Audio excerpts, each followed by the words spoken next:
पाकिस्तान में एक बहुत बड़ा फाइनेंशियल क्राइम चल रहा है और आपने ये चीज़ नोट की होगी कि अगर आपने कभी एटीएम यूज़ किया है तो एटीएम रूम में एक छोटा सा कैमरा लगा होता है।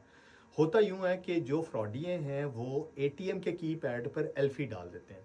अब आपने अपना कार्ड इंसर्ट किया, अपना पिन डालने की कोशिश की, लेकिन कीज़ प्रेस नहीं हुई हैं। एटीएम का बिहेवियर ये है कि अगर आप बगैर किसी कीज़ को प्रेस किए हुए कार्ड अंदर एंटर करते हैं तो 3 मिनट के लिए आपका कार्ड स्ट्रक हो जाता है।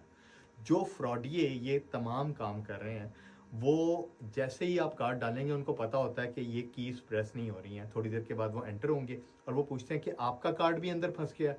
आपका जवाब होता है हाँ, मेरा कार्ड फंस चुका है और मैं थोड़ी देर से कोशिश कर रहा था या कर रही थी और वो कार्ड नहीं निकला।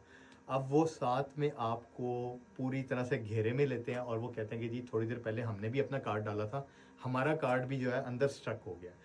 उनका काम सिर्फ ये है कि वो आपको उस 3 मिनट के अंदर अंदर एटीएम रूम से बाहर निकालते हैं और वहाँ पर वेट करते हैं। 3 मिनट के बाद जैसे ही आपका कार्ड बाहर आता है, वो कार्ड अपनी पॉकेट में डालते हैं और चूंकि कैमरा अंदर लगा हुआ है, उस कैमरे के अंदर ये तमाम चीज़ दिखाई दे रही है, आपने कौन कौन सी कीज़ प्रेस की हैं।